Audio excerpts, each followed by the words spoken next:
Come on in. Come on in. Come on in. Come on in. Come on in the Come on room. in. I'm What's in. going on? What's going on? Hey. Happy Taco Tuesday. Taco Tuesday. I ain't got my taco meat out right there. No, put the taco meat back in. Hey. Good Hey, evening, guys. everybody. Good evening. Good evening. Greetings. Big Will, Sister Ricky, how y'all Yes, doing? sir. Greetings. All Doing is good. well. All Yep. is well. Yes. Another Yeah. day in the land of the living, as the church folk Yes, would say. sir. Amen. Yep. Got my 10 toes on the floor, right? Above dirt. Yes. Amen. That nobody had to see May's funeral home or No. amen. We Shout are out to we are Mace Funeral live. Home. Count your Right. blessings. Name them one by one. Count your Yes. blessings. See what God has done. Mm-hmm. All right. Well, welcome everybody. Yeah. We in Welcome. Chronicles of a Preacher's Kid. I'm your host, Professor Kevin Kev, and we can't do it without the beautiful Will Smith. You He Talk is to me, beautiful. Will. What's going on? That's all you got? Did you tell me? I thought you were just saying I was beautiful, man. I Give me appreciate that. salutations. Give me some salutations, brother. Greetings, everyone. Greetings. Yeah. I'm glad to be here, yet in the land of the living, and we are here. Now, I'm a man of few You be words. forcing Will. Will said it's too I know. much. Too much. It's like pulling teeth from that brother.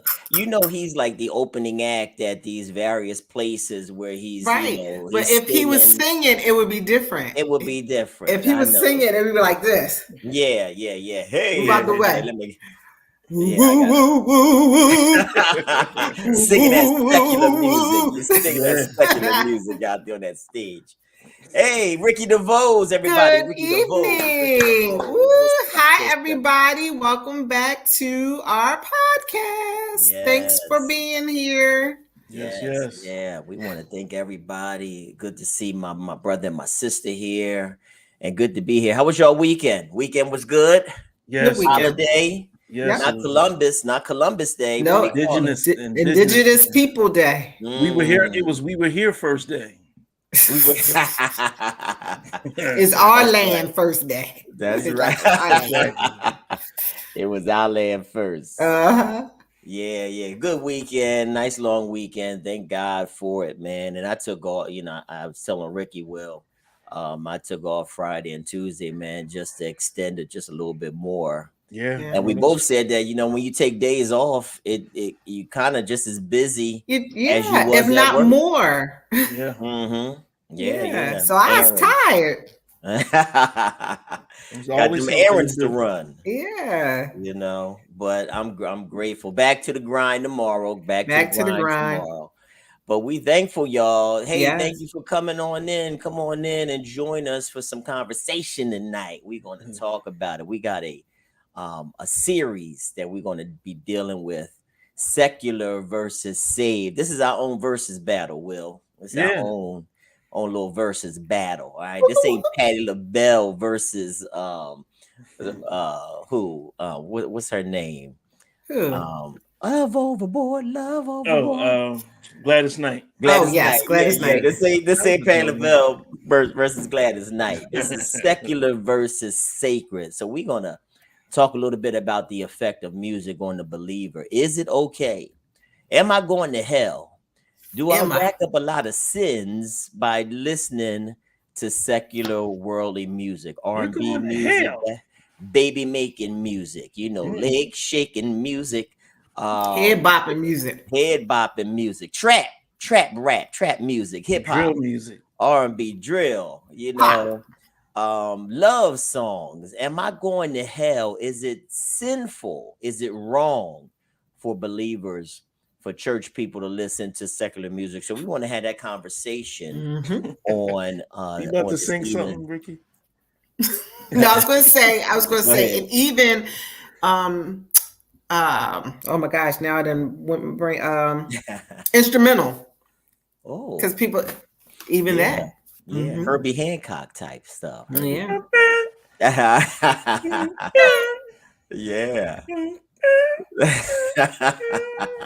So yeah. Yeah, so we want to have that conversation tonight. We want to talk about music.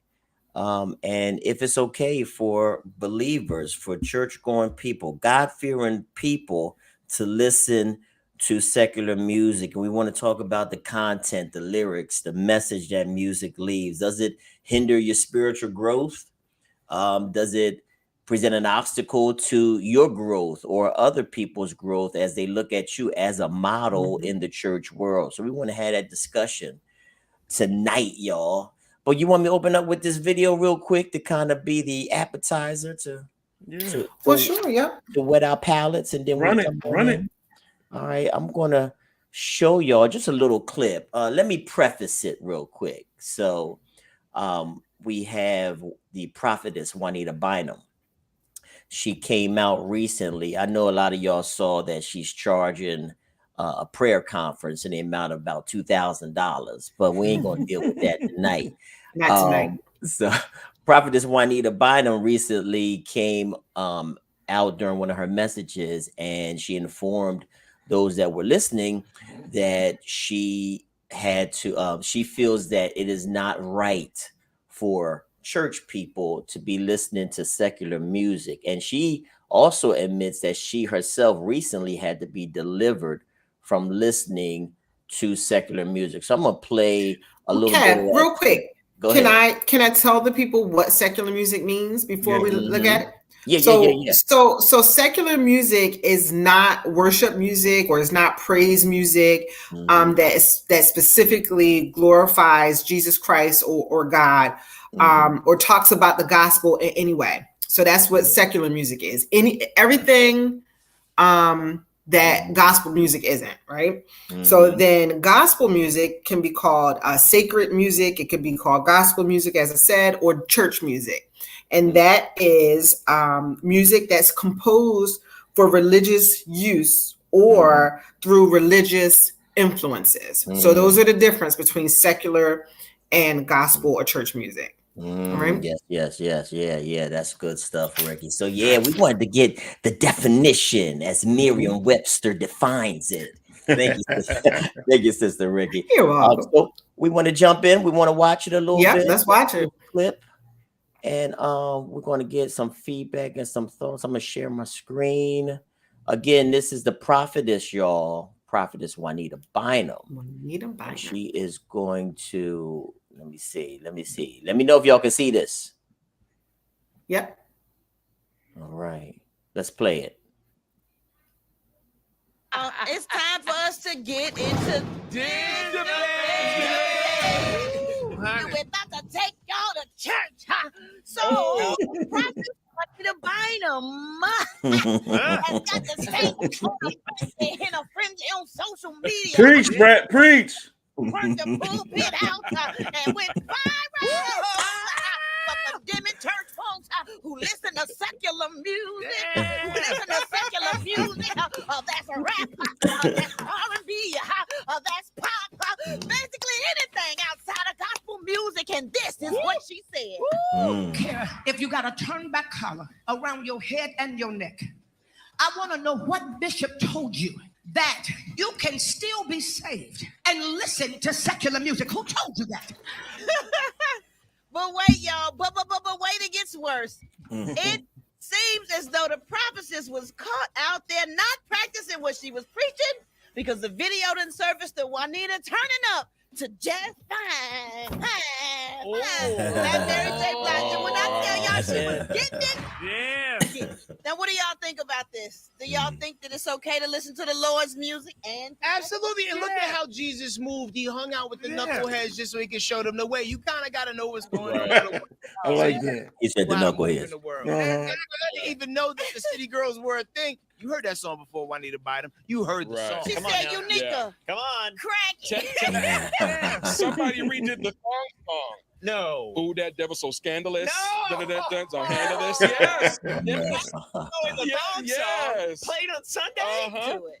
And let's just say, when your parents were making love, nobody was making love to like Shirley Caesar. All right. Well, let's get it on Marvin Beans, Gaye, greens, yeah. potatoes, tomatoes. Usher, Genuine, all that stuff. Right. We are not about to get down to up from the ground he arose. Yeah. Okay. Okay. All right.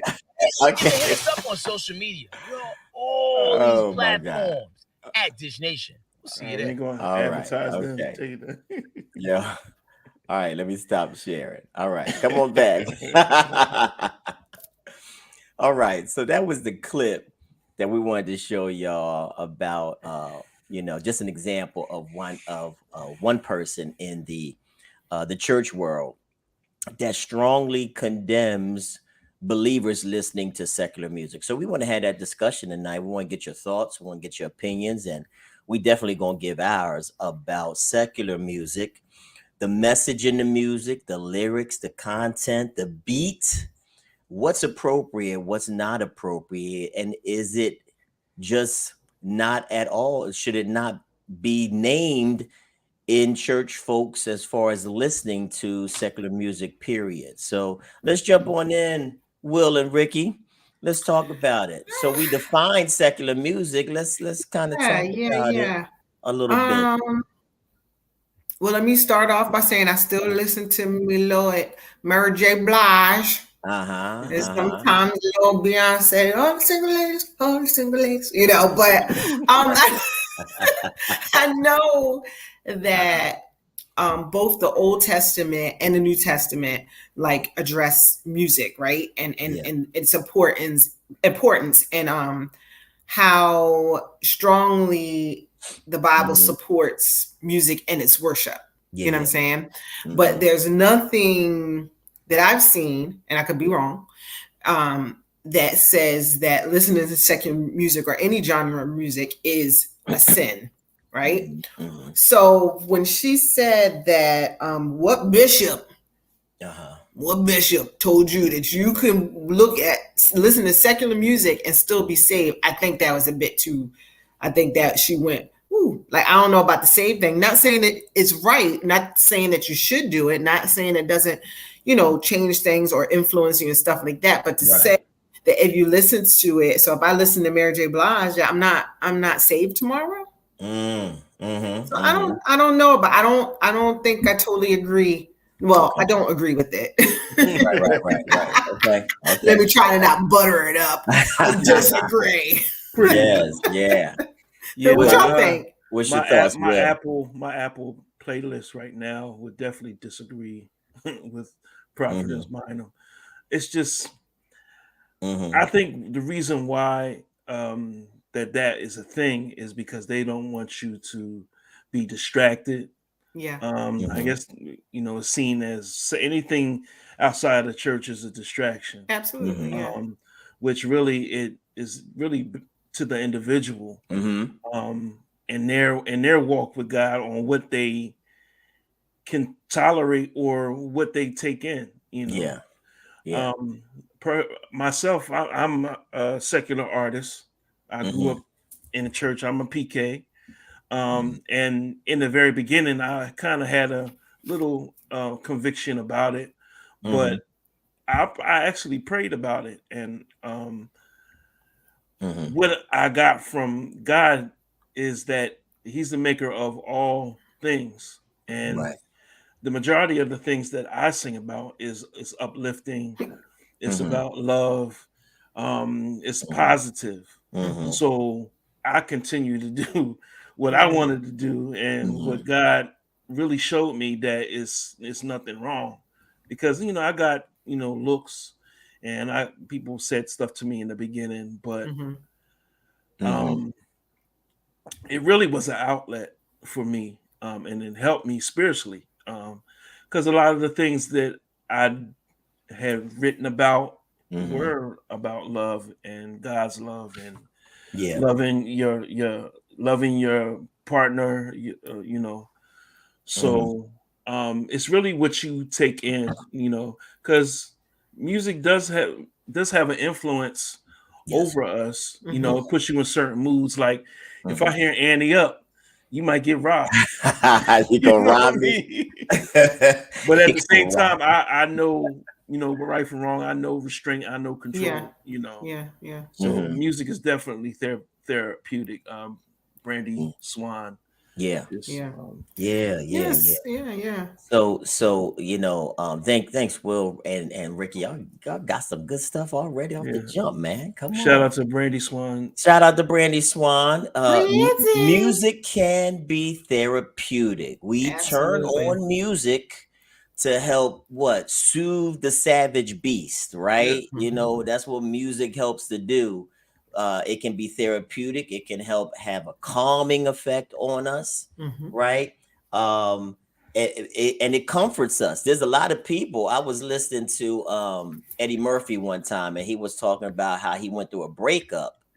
The first thing that he did was he went and turned on some Sade. And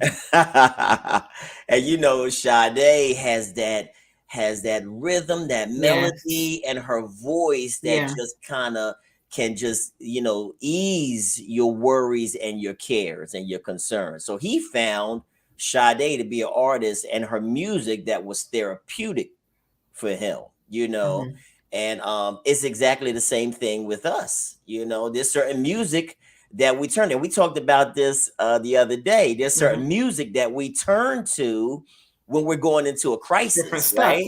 We say, while our Spotify may be full of secular music, right?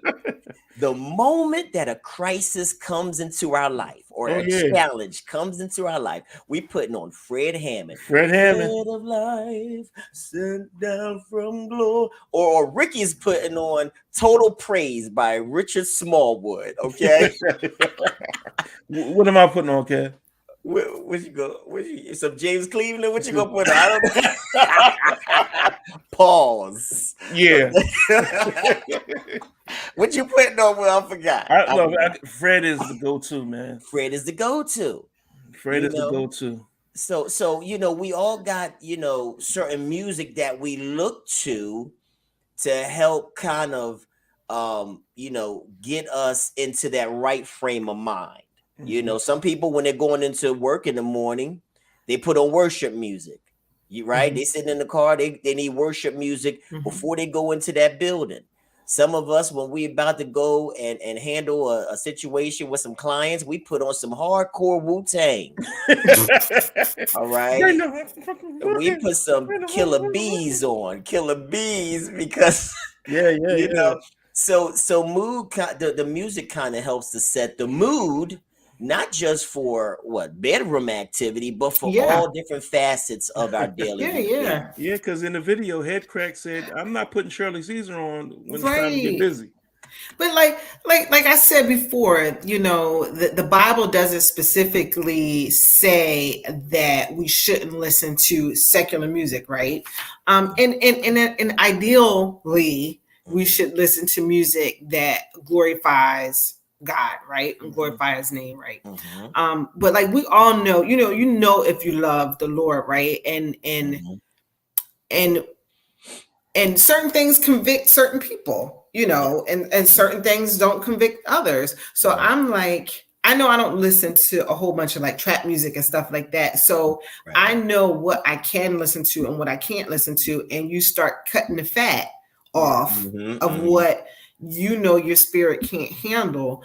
So I know that music definitely can affect your way of thinking, and I know that it can kind of just impart like world views or other people's motives through their music, because we know that people sing songs from stuff that's coming out their heart, and like we said, situational, right?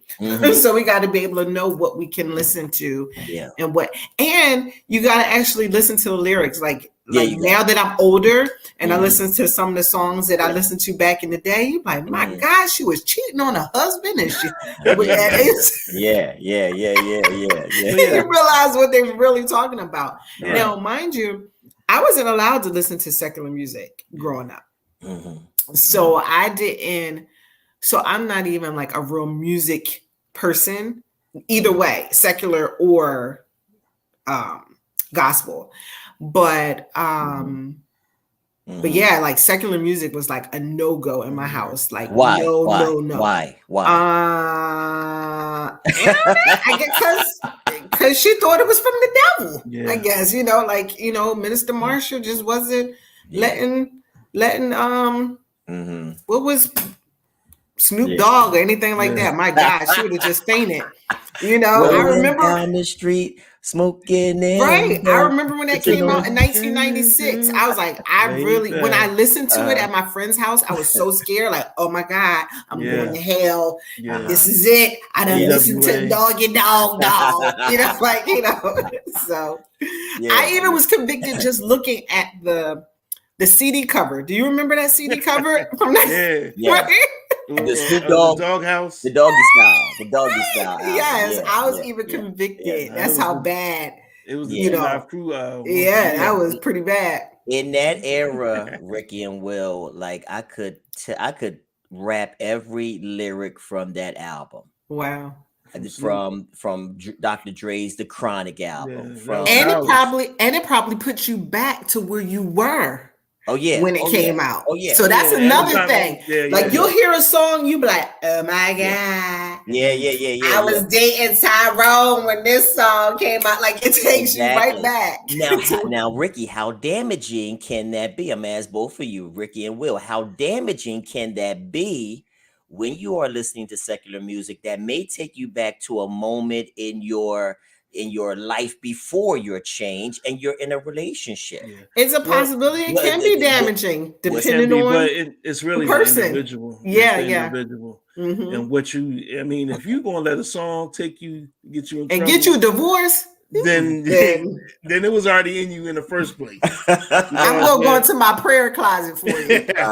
Okay. But like you said, music. So we was talking about and Trudy put that up there, and Ricky was alluding to that. The content, the lyrics, the words in the music are very powerful. So and the Bible says that life and death are in the power of the tongue. And do y'all believe that it's really, because you hear the beat, and the beat is going to be the first thing that catches you, right? Just like when you see a pretty woman or women see a beautiful man or whatever, it's looks that attract you. But then when you get to the substance, the content, that is the content of the individual. That is what will either keep you or make you leave. Same thing with music. Yeah. It's the beat that is going to attract you first.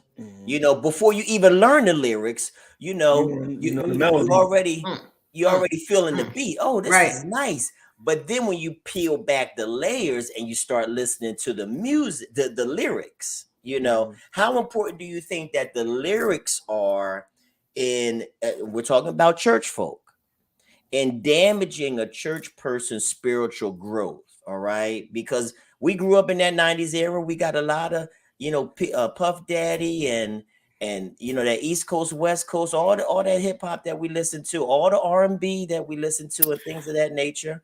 The lyrics, though, do you think that the lyrics are the ones is really the thing that damages us the most? Go ahead, Rick. Well, like a lot of people don't come out the womb saved, right?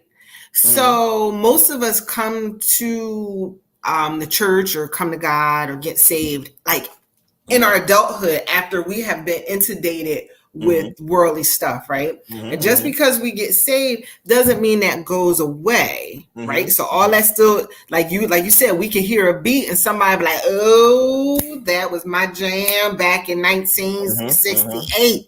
And so you can't get rid of that. So is that continuously damaging people? Because I don't know. I'm not saying that it's good. I think like we keep saying, it all depends on the individual person. I think where they are, how mature they are in their walk with God, how are they able to, what word do they know? What word is it just the secular music that they're feeding themselves? Okay. Because that's a problem. If that's all you're feeding yourself, then Houston, we may have a problem, because that's because that's what's guiding you and leading you and filling your heart and your soul, your mind, your spirit, your ears, your eyes, all that stuff. But I don't know. That's a hard one. Because Will, the all of the Psalms, in the Bible, they're really hymns and songs. That are sung. And you go to Songs of Solomon, he's singing about love. Right. He's singing about love. Love in a relationship with a woman, But for the most part, we see in the Bible that music is to specifically glorify God. Can we teeter the fence, be on the fence, okay, I got some church music, but then it's okay for me to listen to some R. Kelly. It's okay for me to, throw on some Usher. These are my confessions. This is what I'm gonna sing. I jiggle on this side, got one on the way. Is that okay? Come on. Will, let me hear Will, Rick. Let me hear Will. Is this okay?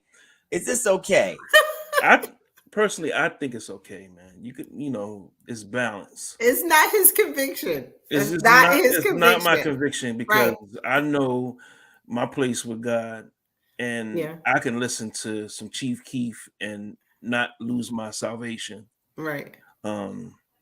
It's really basically on the individual and what their walk is like. If it's somebody that's really struggling, and if a song is going to make them start smoking crack again, then they need to really focus, evaluate themselves and focus on what they put blinders on.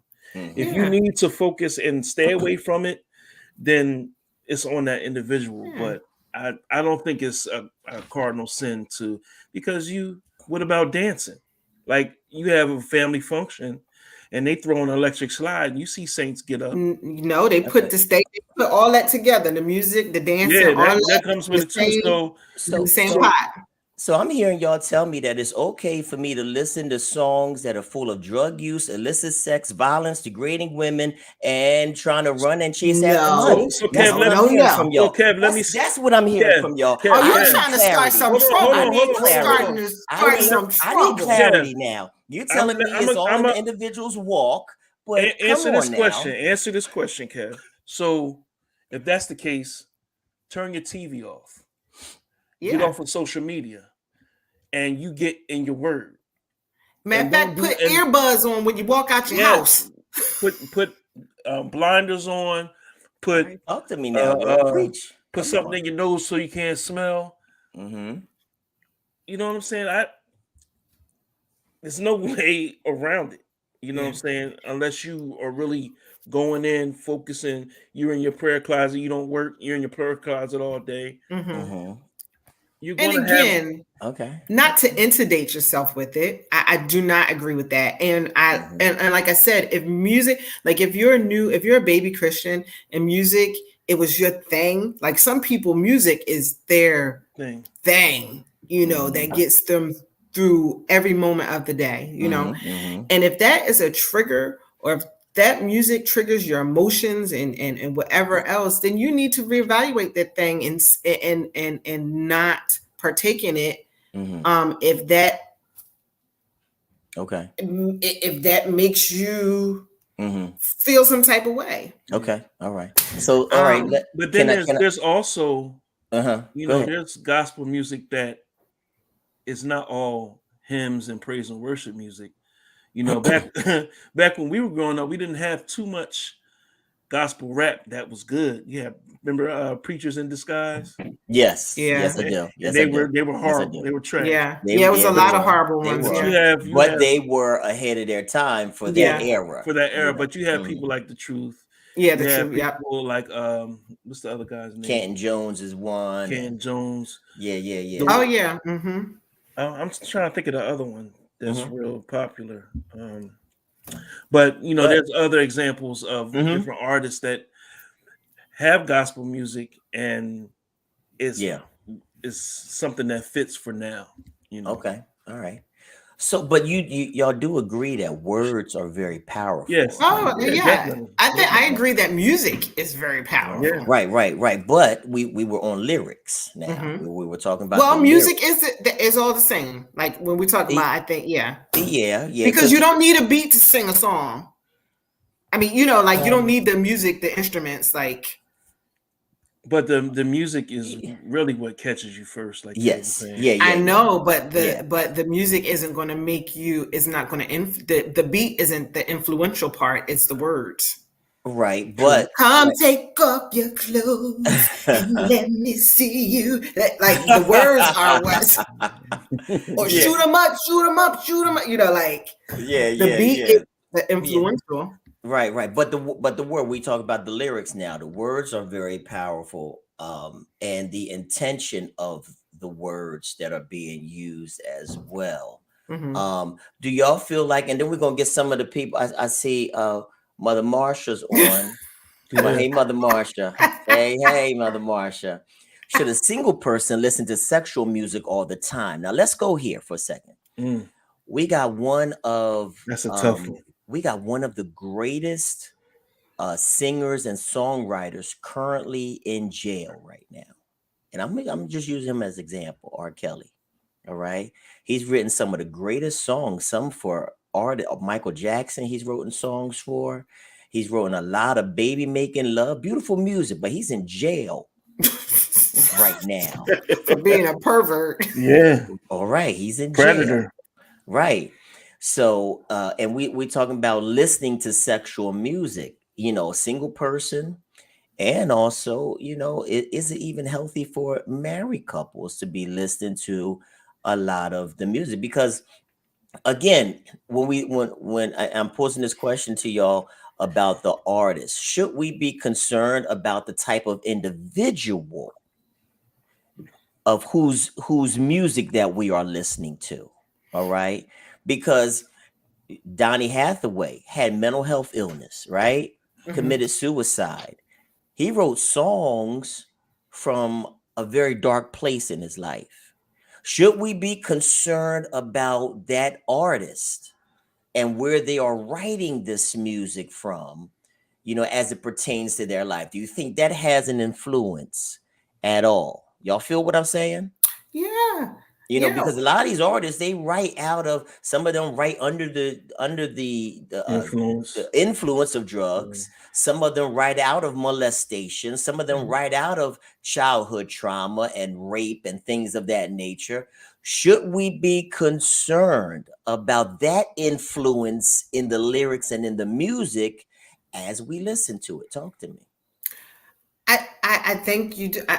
Like I was saying before, I think that is very important to think critically about what music you're listening to, because every song we listen to, every song, even the gospel songs, every song we listen to has like a hidden point of view or hidden worldview or hidden motive in it that the person songwriter attended for that song, and then that song can lead you in a negative or positive direction. Right. So I do think that is something to think about. Yeah. But how often do you analyze what you listen to? Like, but should we, is my question. That's my question. Should we be concerned about where these artists are writing out of? Because that type of pain or depression or trauma that they have going through, it's in the music. And do you think that it can have an effect on believers and non-believers? Yeah. What I'm saying? Because we've seen a lot of people blame the music for some of their actions and things like that. That's crazy to me when they blame music. So you have to blame, like I was saying before, then you need to blame all other aspects of entertainment. Well, again, it's how much you're saturating yourself with it. Right. Just like we can blame our children not doing good in school, or our children going out and shooting somebody because of video games. You know what I'm saying? It's how much are you looking at this thing, and how are you allowing it to take you over? Because I think anything can be too much. Yeah. Because we did start off by saying, we'll start off by saying when he listens to Annie Up, it takes him to a rough kind of place mentally, right? You talk to me. No, it gets you hyped. Some music gets you hyped. But he ain't going out there and punching nobody. And I also said that I have restraint. And you do, but there's many that listen to the music that don't. But that's what I'm saying is an individual thing. I don't know if we can say for the whole Christian community if we shouldn't listen to secular music. I don't know. I can't answer that. You know what I'm saying? I'm sure most people in the Christian world will say yes, that they shouldn't. But then some will say, I don't know. I still listen to jazz. I still listen to instrumental. I still listen to Barney. Guess what? Barney is secular. So should our kids not be listening to Barney? I love you. You love me. But, it's all secular music. Yeah. So I don't know if we can say for the grand scheme if Christians shouldn't listen to secular music. I can't answer that one. Well, brother Elwood, brother Renee, what's going on, OG? He said that Donny Hathaway wasn't dark, in my opinion. He suffered from mental health issues, but his artistry was amazing. I agree with that too. I don't see Donny Hathaway as his music being dark, but he did suffer from mental health, and mental health is something that so many people suffer from. Right. But on top of that, he was a genius. He was a genius, right? And a lot of artists they have a gift from God. Yeah, look at Michael Jackson. Michael Jackson, Prince, all those. Kanye. Yeah, they're geniuses, but But there was, there was a place of pain where a lot of these artists found their sound and found lyrics that they composed in a song. Phyllis Hyman is another one. Yeah. Beautiful music, beautiful voice. But again, mental health issues ravaged her life, when she committed suicide. But that's what made them great. That's what made them great when you write from, and I can say this as as a songwriter myself, when you write from a place, it's therapeutic for that individual. And a lot of times, most of the times there's somebody listening to that, it's going to help them. It probably helps so many people that has gone through that, Okay. All right. We have a couple of more. We missed some comments. So we might have to go back a little bit, but let's read Trudy. Yeah. Go ahead, Rick. Oh, me? Okay. The artist is simply a vehicle of the musical expression, but to judge / evaluate the person's life isn't fair. That will mean we are searching for a perfect person. They aren't any. Yeah, that's good. No, it is. Yeah, no, it's true. Yeah, that's too, like, oh my God, if I had to think about it, it's so many sick people out here, we would have to do that for everything. Like, oh my God, the person who made these glasses, should I not be wearing these glasses because they cheated on their wife yesterday? Like, that's just whoa.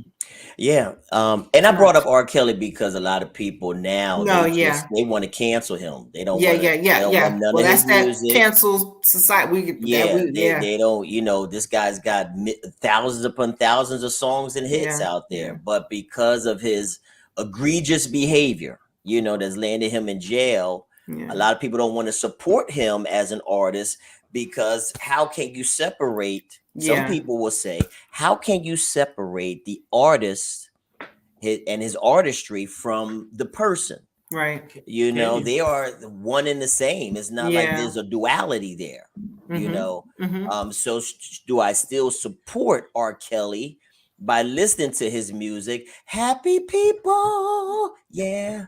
I wouldn't go out and buy his stuff. No, I it's not go about out, not even buying it. but I don't think I would. Playing it at your receptions and playing it at your events. I gotta have that music. And, you know, not his albums. You can stream stuff now. I was about to say, if like it came incorporated in my events, if it came on the radio, I wouldn't push next, you know, well, for your event. But I don't know if I would go looking for him. Yeah, but that's just me. I wouldn't go looking for. He gets no play. He gets no play. Like I'm not looking for him, right? You know, and I'm not saying, oh my God, you know. Yeah, push. Some that say that about Michael Jackson and the allegations. Well, right as well. And he's all up in our culture. Michael Jackson just like all up from so many. So how can you erase that man out of? I had the Thriller jacket. I had the Thriller, the Beat It, and I wanted Billie Jean's suit, man. You had that girl too, Kev. Yes, I did. That's why I got no hair now. Look at this, Trudy. Wait a minute, Trudy. Look at this. I Believe I Can Fly was sung in many churches. Many churches. Oh my God, Will. Yes. Will. I believe I can fly. Did y'all? I used to hear Yolanda Adams sing it on the Bobby Jones Gospel Hour. Touch the sky. Huh? Yes. When they released Doves at a funeral. Yes, I've heard that. Yeah, yo, this is so... and that was so secular, and it was all up in the church. Right. But so here's the other conversation in this. We got extremes here. It sounds like there's extremes of music from very hardcore to middle of the road, to all that glorifies God. So there is some music that appears to be, what is it? You're not male, you're not female, but you're like right in the middle. I don't know what that was. Androgynous. Yeah. So it seems like Ricky and Will, there is some music that seems as if it can be appropriate. Right. Absolutely. All music is not bad. Absolutely. There's so give me some songs outside of I Believe I Could Fly, I Believe I Could Touch the Sky, Spread My Wings and Fly Away. What other songs you feel like, you know, are songs that have a message that is consistent with the Bible, all right, but does not really mention or glorify God, all right? I can name one just to give y'all started, an icebreaker. Okay. One of the songs that my grandfather used to sing in the church on his anniversary to his wife, my grandma, was a Stevie Wonder classic. I just called to say I love you. I just called to say I care. All right. And the message, right? Stevie Wonder, one of the greatest talents that has ever walked this earth. We got to protect him, y'all, because he's the last. Yeah. Right? He's the last. And we still got Miss Patty, and we still got Patty. We got to protect them, man. Dionne Warwick somewhere around here. But she's psychic friends. But how about that? But do you feel me like that? You know, that song by Stevie was in a safe zone. There's a safe zone with certain music. Even not everything is. Go ahead. Happy birthday, Stevie Wonder. Yeah. Happy birthday. That's at every church function. Yeah, Trudy said, "Wing Beneath My Wings." That's the song I was thinking of. Yeah. I've heard that sang at pastor appreciation services and graduation services and funerals. I've heard that sung at funerals. Mercy Me. So talk to me, y'all. Is there a continuum to an extreme that should not be named among us? To songs that really can get a pass, that have a consistent message about love, that promotes love and things like that. If we had had this question a couple days ago, I would have. I know. I just threw it out there. Just Trudy, you are so beautiful to me. Yeah, I've heard that sang in church. Can't you see? Ribbon in the Sky. Yes. Okay. I think there's an extreme for everything. I think, you know, it's too much alcohol, too much smoking, too much.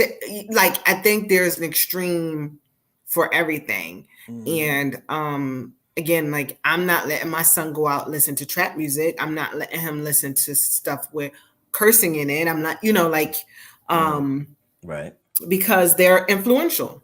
Yes. And I know that.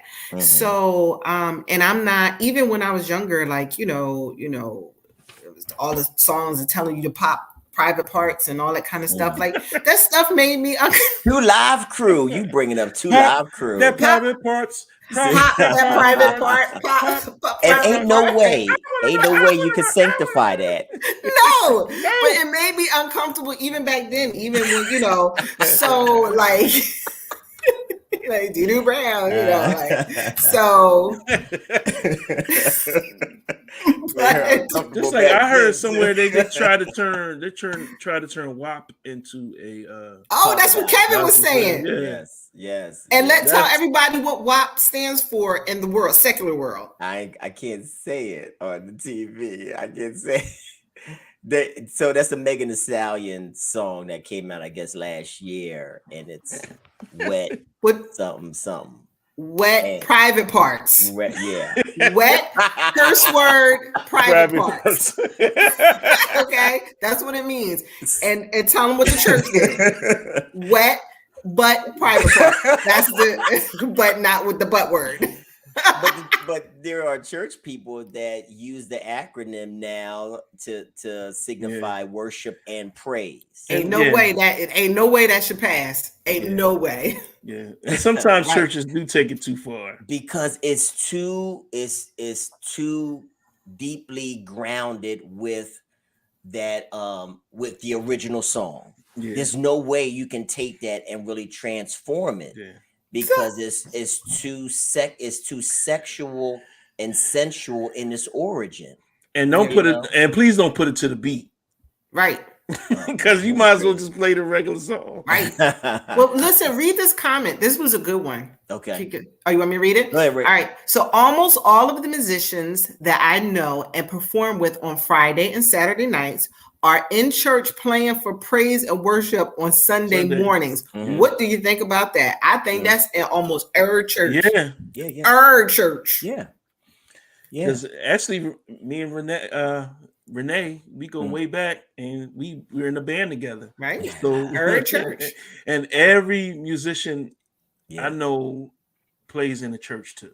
Yeah. Mm-hmm. Yeah. So a lot of musicians got their footing, got their roots from the church. Yes. Most of their drive or their passion for music came from the church. Most artists, most great artists have started in the church. Majority of all Whitney Houston, popular music, Whitney Houston, Aretha Franklin, all of them started in the church. Donny Hathaway, everybody, just about. And see, I think Whitney Houston's music was safe. She didn't have ratchet. Yeah. She wasn't music. Right. Saving all my love for you. Yeah, like she didn't even have music that would make you. Yeah. I want to feel the heat. They were like fun, upbeat songs here. Right. Usher, Diana Ross. They all. Usher got some. Usher got some stuff. Little Richard, James Brown, all these people. Tina. Oh, Turner. what started in church? Yeah. Okay. Justin all Timberlake. Those singers and musicians, they got their instruction. John Legend. They got developed in the church. Yeah, they developed their craft in the church. And that's for. I mean, and again, that's for a lot of us, even that can just speak publicly to people. We learned that in church. Absolutely. How to speak to an audience. Get up and say your Easter piece. Right. Your Christmas recitation. Get up and testify. Right. Yeah. Exactly. Right. You learned about alto, soprano, and tenor. Prior to church, if it wasn't for church, I wouldn't have known those three levels of the harmony, the voices and the harmony. You learned that from the church. Yeah, the first time I ever sang a solo was in the church. I had to be. I think I might have been like in 4th grade, I think. Maybe like what's 4th grade? 7? No, not 7. Like 9. Okay, all right. So, and there's a lot of, I'm probably wrong, but there's a lot of gospel artists that do secular music as well, like Sam Cooke. I know Fred Hammond did a Love album. Al Green. Okay. Even the Burrell, Kim Burrell. Yeah, Kim Burrell, and she got a lot of flack for that too. Right. So kind of shifting gears a little bit. How do y'all feel though? And we kind of headed towards the end. And again, everybody, we're going to have a series of these conversations about secular versus saved and certain things that the church might feel like should not be done by believers or people that attend church. And this is the first of a few topics we're going to talk about, which is the music. And we talked about the lyrics, we talked about the beat, we talked about certain things that the artists talk about, sing about, and things of that nature. But as far as some of the gospel music, even that is out here today, for the most part, there are some people that feel like the gospel music imitates the secular music. We saw that a lot with when Kirk Franklin came on the scene, Dietrich Haddon came on the scene. They all kind of used a lot of the same melodies, rhythms, dance styles, appearance, even video shoots and everything like the secular artists. What's your thoughts on gospel artists and how they have been presenting themselves? Remember when Mary burst on the scene with the tight fits and things like that? So even going back before that, you had the Clark sisters, and even people like Andre Crouch was definitely trend-setting, and Walter Hawkins, Edwin Hawkins were definitely trend-setting. I just think that music evolves, and gospel music is part of music, and it's a way to reach people. I remember watching the special on the Clark sisters, and they were playing You Brought the Sunshine in Studio 54. And they wanted them to come perform the song, but since the Hattie wasn't playing, she didn't want the girls up in there.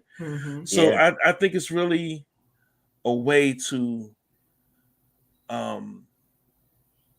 express yourself for these artists, and a way to bring people in. Music is really one of the primary things that bring people into church. All right, but Ricky, with gospel music, Ricky, what do you feel? Do you feel like a lot of it does imitate the world? Well, go ahead. I was going to say that I almost feel sometimes that how we have seeker-friendly churches now. I think that the music sometimes does kind of cross over to that realm where it's an industry, and they gotta have numbers, and they gotta have sales, and they gotta to be popular or to stay relevant and stuff like that. So I think sometimes it is on that cusp, is walking that line, that very fine line between being full-fledged secular music and so I think it can teeter-totter a little bit. Should there be a distinction though? Should I be able to readily say that from looking at their style of dress or their dance moves or whatever, should I be hesitant to say I don't know if they are gospel artists or if this is the R&B group Next, or I don't think you should have to guess. Confusion on that. I don't think you should have to guess. No. You shouldn't have to guess. No. But so there should be some distinction. I think so. Okay. I mean, I don't think you should be confused about it. I mean, you could say, "Oh man, she's sharp," but it shouldn't be like, "Is that I mean I see?" So you shouldn't have to be that much a questioning. Will, you got something I want to share real quick? You got something, Will? Oh no, I was gonna say, you got people like Todd Tribbett that really are trendsetters and open up a lot of doors for youth to really be able to get into it, because a lot of times the youth they're not gonna be into what older people are listening to. Yeah. Right. Brian DeVos, the scripture says, there should be a difference between holy and unholy. Mother Marsha agrees. I was going to share, and we talked about this in our little warm up the other day. I was at a church conference some years ago, and Mary Murray performed, and this was at the height of their success when they first came out. Shackles on my feet and everything, so they were up on stage with a lot of the bishops, the male, platform, pulpit full of male bishops, and their clothing was very tight. It wasn't revealing, but it was very, very form-fitting. And they were up there singing "Shackles on my feet won't let me dance," and they weren't looking at their feet. They weren't looking at the feet, brother. Okay, they was looking at the shackles falling off as they was trying to, sing this song. So, it's the optics of it, the appearance of it, and I think that's one of the things that that kind of draws a lot of people away when it looks like or it sounds like it's too much hip hop or R&B influence, when there should be some type of delineation that I could tell the difference between something that is from God and something that is just for the world. Yeah.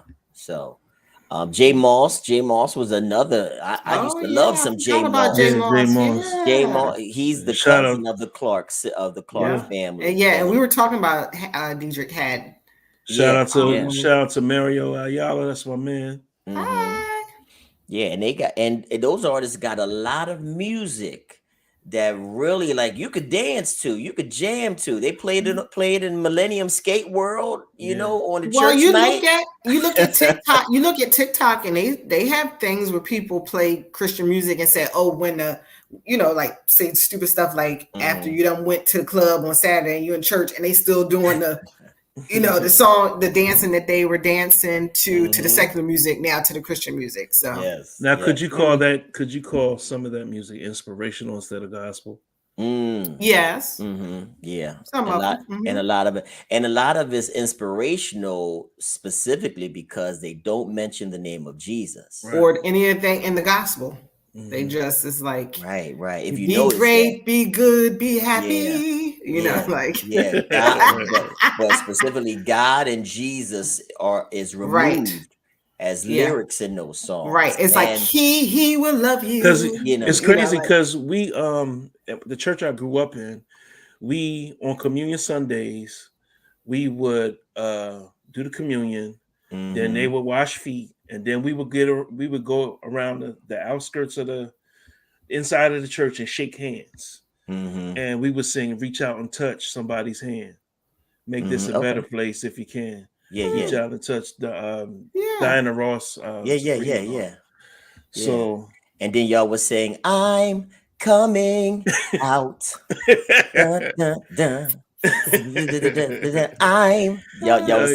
sang that as we went downstairs to go get some chicken. The unhealthy chicken that you put in your body. Boy. Oh my goodness. That's been good conversation tonight. Good conversation tonight. Somebody said, how about Dave Hollister? Yeah. He's a one-woman man. That's his song. Well, he has a gospel album, I believe. I think he did. He did. He had a gospel album and it was dope. He did a song with Hezekiah Walker. They look just alike too. Yeah, I know. Rance Allen was soul music before he became gospel usher and bishop. Was he a bishop? Was he a bishop? I think he was. Okay. I think he was Bishop Rance Allen. No. But so we wanted to, chop it up about the music and about. So I think we can all agree that there are extremes. Yes. There are extremes to music that is totally inappropriate, that if we won't allow our children to listen to, that's something that we shouldn't even allow our own selves to listen to as well, because we should be modeling that behavior for our children. But then, as we move into the middle ground, we'll talk about inspirational music, music that can pass in the church, that can be used at church function. We talked about some Stevie Wonder songs and things of that nature that have a message that may be consistent with the scriptures, such as love, such as caring for one another, such as living peaceably with one another. So we just got to make sure that we're in a stage of our lives where nothing is going to tempt us to go back, and do and live and want to live that life that we once lived because, here's that song from that era in my life. We got to be strong enough and very stable and faithful in our life and in our walk, so that we don't have no second thoughts or any regrets about where we are in our life today. How's that sound, y'all? I agree. That sounds good. I just know that I'm still saved after I listened to Mary J. Blige. Yeah. Fine. Juanita said that she had to be delivered. She couldn't hear. She couldn't listen to that song. So but do you argue that is a message that has some kind of positive, redeeming quality to it? That I'm fine. Huh?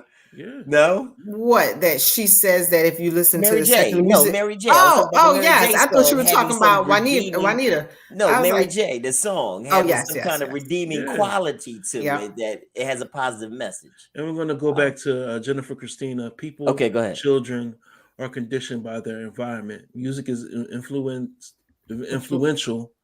Read. So there must be a balance. Absolutely. And that's what with everything. And that's what we're saying. Be a balance with everything. Yeah. Thank you, Jen. And Renee, the anointing is the evidence of God's presence in worship. There is a difference. And that's what we were talking about early on as we close. We said that there are songs that we need to have in our repertoire when we need to invoke God's presence in critical times in our lives, because Mary J. ain't gonna sing about it. No. Donny Hathaway ain't gonna sing about it. Michael Jackson's Human Nature ain't gonna sing about it either. You gotta put on Fred. You gotta put on some Fred. You gotta put on love. There is. Man, look. Yo. That song had me in full worship. I was ironing my clothes for church. God. And I was like, my shirt was wet from crying. Yes. So there is that on that scale. There is that music that we have to have that really, for every believer, should be in the forefront of our playlist. Yeah. To really help us build and develop our relationship with God and keep him at the forefront of everything that we're doing. I just wanted to read one passage of scripture and then we're going to close out. Philippians chapter 4, verse 8, it said, finally, brethren, whatsoever things are true, whatsoever things are honest, whatsoever things are just, whatsoever things are pure, whatsoever things are lovely, whatsoever things are of good report, if there be any virtue and if there be any praise, think on these things. That's Philippians chapter 4, verse 8. All right, y'all. It's a good one. All right, and the music has ended for tonight. We want to thank everybody for jumping in with us. What we got coming up next time, Ricky? I don't know. We didn't make it. We didn't make a decision. It's either Sipping and Smoking Part 2, Sipping and Smoking Saints, or talking about secular versus saved, like being in relationships, being unequally yoked and all that kind of stuff. Like, how does that look? What does that look like? So I'm not sure which one. What do you guys think? Yeah. Sipping and smoking or relationships? What's next? We're going to have to cast lots and see. Yeah, draw straws. Yeah. We're going to have to cast lots and see. Yo, it was a pleasure tonight. Good conversation. Thank you. Everybody for jumping in and tuning in with me, Brother Will, and Sister Ricky. This has been Chronicles of a Preacher's Kid, saved versus secular. And I think we talked about the music tonight. And the music is over. Let's all talk right. about But thank y'all for listen. What they gotta do? What they gotta do? Y'all tell them. Like, share, subscribe. So we need some people on our YouTube channel. Check us out on YouTube. We're trying to get our numbers up. Check us out on check out our fan page on Facebook. We're going to be on all streams very soon, so you can listen to us in your car without trying to watch us and crashing. So definitely look out for us. Okay. People want to see relationships next time. They want to talk about relationships next time. Okay. Well, we'll do the relationships. All right. Well, thank y'all for tuning in. Thank y'all for tuning in. Have a good night. May the grace of God be with y'all. Peace. And we'll see y'all again on the other side. God bless y'all. Be blessed, y'all. Wow.